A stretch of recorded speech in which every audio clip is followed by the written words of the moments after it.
Moksha questions. Yes. Is moksha a state of being one with the divine, or is it a process of becoming instead?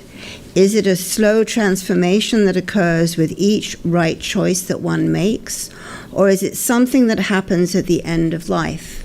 All right, just let me take that much and we'll go ahead. Is moksha, freedom? Some of you are already fidgety, thinking, when will we get moksha? You'll get moksha very soon, in 10 minutes or so. Moksha from the session. We'll wrap up. Does it happen at once? Answer is yes. And or over time, the answer is yes.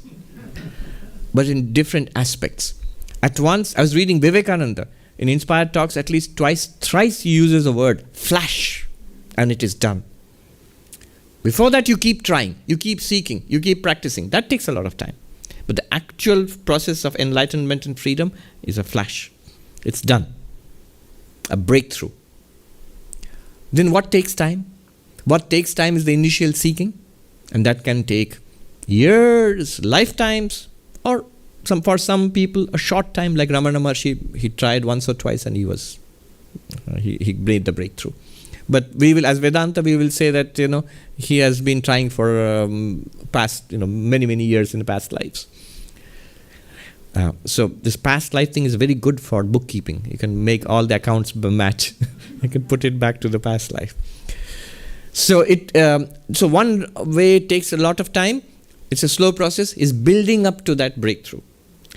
Another, the moksha itself. The question might be that no, I didn't ask about getting to moksha, but the moksha itself, is it a slow process or does it happen immediately? Well, it happens immediately, but afterwards there's a slow process.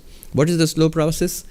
It is the manifesting of the moksha in your life, what is called Jivan Mukti. Those who are already highly advanced, have done a lot of meditation, or have a very pure mind, they will manifest that enlightenment very easily. We call them saints. They're very saintly people. They become spontaneously, they are holy people because they are already ready. And so they manifest that divinity easily in their lives. For the rest, there is a struggle again afterwards. Struggle means it's a different kind of struggle. Before that, the spiritual struggle is seeking.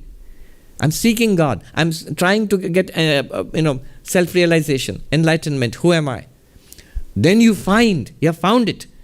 This person is no longer seeking. This person has realized that I am Brahman.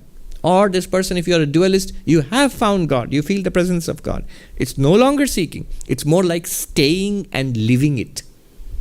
That staying and living it takes time because you are again fighting against the elephant, the creature of habits.